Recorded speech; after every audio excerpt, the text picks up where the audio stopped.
Muito. Olha aí. Mas você estava falando, enquanto você vai comendo, eu vou falar aqui. Maravilhoso. Algumas coisas que você falou foram sensacionais. Primeiro, você falou o negócio do flare. O flare é legal pra cara. Peraí, tá com Muito obrigado. a boca suja aí. Toma aqui. Ana Letícia, se esbaldou, hein? Olha aí. Você falou sobre o flare, falou sobre isso, e antes você estava falando sobre...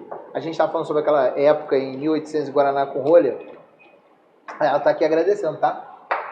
Vou te falar que ela está aqui no chat. Tá gostoso. Ela está no chat. Tá gostoso. Mas vamos falar daqui a pouco. Nossa Senhora das Gororuebas.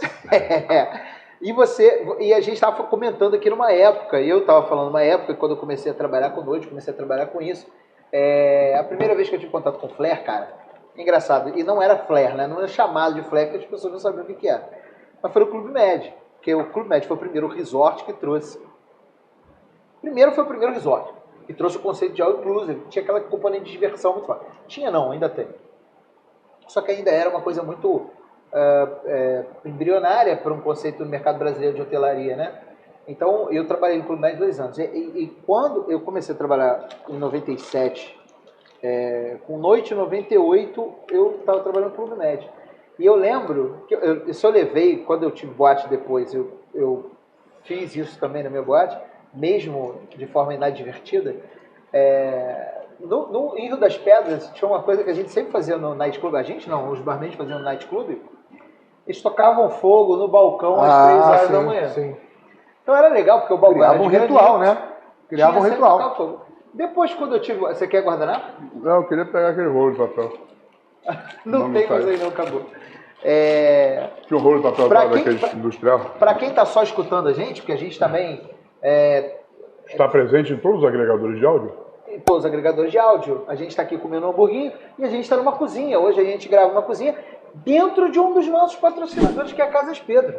Casas Pedro é um grande patrocinador nosso. Para quem não conhece, a Casas Pedro é uma loja que começou cerealista, mas hoje você tem todos os ingredientes, inclusive tem várias bebidas alcoólicas, tem os kits com gin sensacionais, ó. Sensacional, viu? A gente falou mal do gin. Se você estiver assistindo agora, se você correr agora e correr pelas Casas Pedro, você é capaz de encontrar a gente aqui, que a gente não pode dizer qual das lojas a gente está. Sim. Não é a mais nova, tá? A gente não pode Pronto. dizer... Não, jamais podemos dizer que a gente está em Ipanema. Não, nunca. Não, jamais. E aqui, eles corram, então, aqui né? é uma cozinha. Para quem está só escutando a gente, é uma cozinha. Então, de vez em quando, por exemplo, no especial do bacon, a gente fez bacon aqui e tal. E aqui em Ipanema, na Visconde Pirajá 596, que eu não posso... Melhor não falar. Não falhe o número.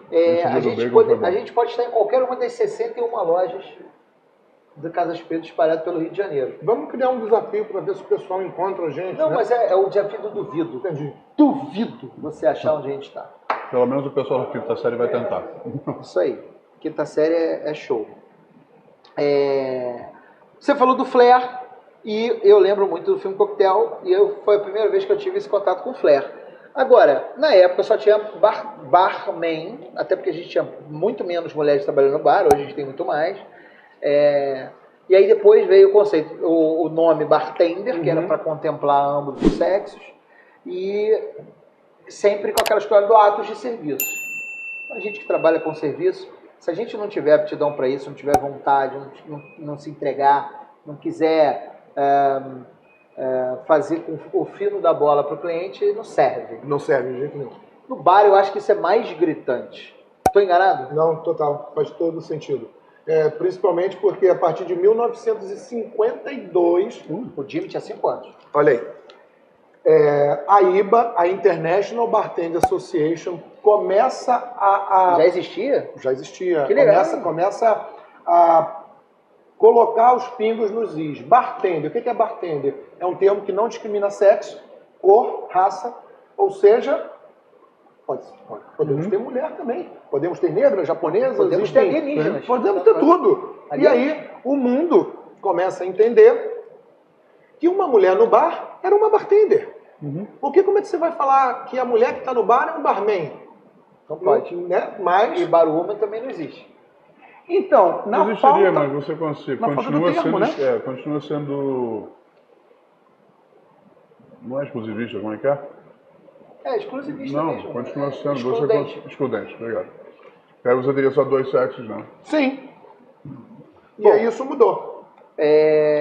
Mas na sua concepção, enxergando hoje, existe o atendente de bar, que é o bartender, pode ser o barback, que é o ajudante de barman, ele Sem também problema. é um prestador de serviço naquele Sim. momento, mas necessariamente esse barman, ele não é um mixologista. Não é, porque para ele se tornar um mixologista, ele também deve entender, ou pelo menos deveria, do que está por trás das bebidas alcoólicas. Qual é a alquimia? O que é um gin? O que é uma vodka? O que é um uísque? O que é uma tequila? E não só entender as receitas para preparar. Então, Perfeito. o mixologista, ele é responsável pela mistura, mas ele precisa dar um pouco mais a bossa, né? Na hora de preparar um Ele coquetel para precisa poder... ser capaz de fazer as misturas Sim. de forma consciente. Eu quando estudei química para entender quais eram esses fatores importantes do álcool nos coquetéis. Mas isso foi porque eu tive um direcionamento, mas hoje o bartender deveria entender o mínimo das bebidas por trás do conceito. O que é um vodka? Álcool neutro que pode ser feito a partir de qualquer tubérculo. Ok, isso é lindo na literatura, mas o que é um tubérculo? O que é uma vodka? O que é um álcool de cereal? E aí, isso... É bom ler o Aurélio também, então. Isso você fez... Não dá pra ver na câmera, o Jimmy tá com um pelinho. Um pelinho, aqui, olha aí, né? coisa mais linda. É um pelinho de cheddar. É um pelinho de cheddar. Não, é o da barba dele mesmo, essa coisa desgrenhada. E Cara, aí começa a brincadeira, né? Então. O barman pode ser mixologista. Sim. Quer dizer, nem todo barman é mixologista, mas todo mixologista é um barman.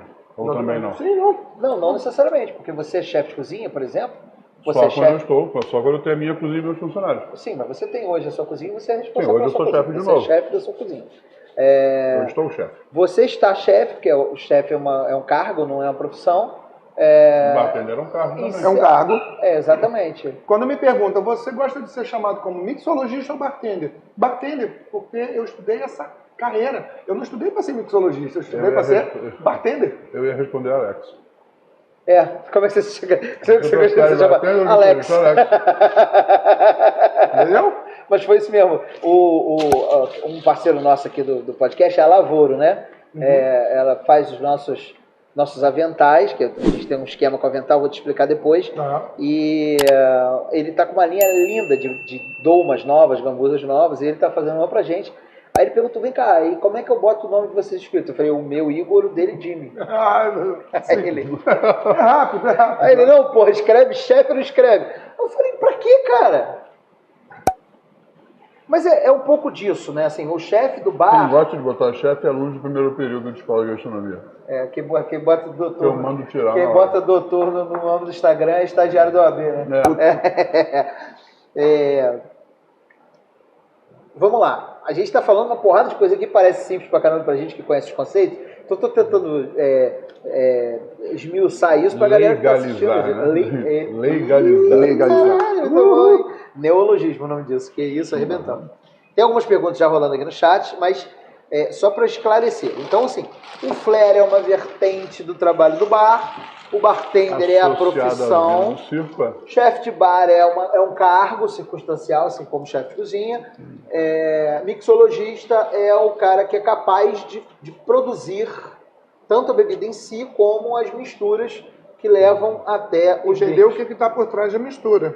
É isso aí. Não é só preparar um drink, porque aí parece seguir uma receita, né? Mas existe vida atrás da receita, né? É isso, perfeito. Então, Claro. É isso. Entendi? Sim. Então, por exemplo, o Tom Cruise no filme Cocktail, ele era garoto novo naquela época, 1800 em Guaraná com rolha, ele era tudo que a gente está falando. Ele era um aprendiz de bar. Ele não era um mixologista, porque ele era um administrador de empresas, formado, tentando a vida em Nova York, sem grana, passou num bar, perguntou se existia uma oportunidade de um emprego, mesmo que fosse momentâneo, e existia um personagem ali que falou, eu falei assim, legal, cara, raspa o teu canudo, tira o teu canudo debaixo do braço, você não vai ganhar dinheiro. Isso dá dinheiro, ou seja, o bar como negócio que dá dinheiro. E aí, quando ele viu que existia essa performance, a oportunidade de tip, de fazer grana, de gorjeta, ele falou, cara, agora quem não quer sair sou eu. Agora quem não sai sou eu. Dá, cara. Quando eu morei em Orlando, tinha bar contratando que a projeção de... Projeção não é nem máximo, não. Projeção média era de $500 por Sim. noite. Entre o salário, Para as vocês horas terem pagas ideia, e os tips. o Christian Del Pet que eu falei para vocês, num determinado momento em Las Vegas, em determinado momento, eu estou me referindo ali 2004, 2005, 2006, quando você passava numa das principais avenidas de Las Vegas e olhava à sua direita, num painel gigante, era assim, se apresenta hoje no MGM Celine Dion, um determinado mágico e a terceira atração era ele. Ai, Jesus. Caramba. Só isso. Porque o mercado entendeu que ele era um profissional foda. Isso abre caminho para a profissão como um todo? Muito, porque as pessoas começam a entender. Por que esse cara é bom? Ah, porque ele é bartender. Mas por que ele faz o flare? E aí começa a ter as outras ramificações que vão... Pelo menos os curiosos vão acabar vão levando mais longe. Exatamente.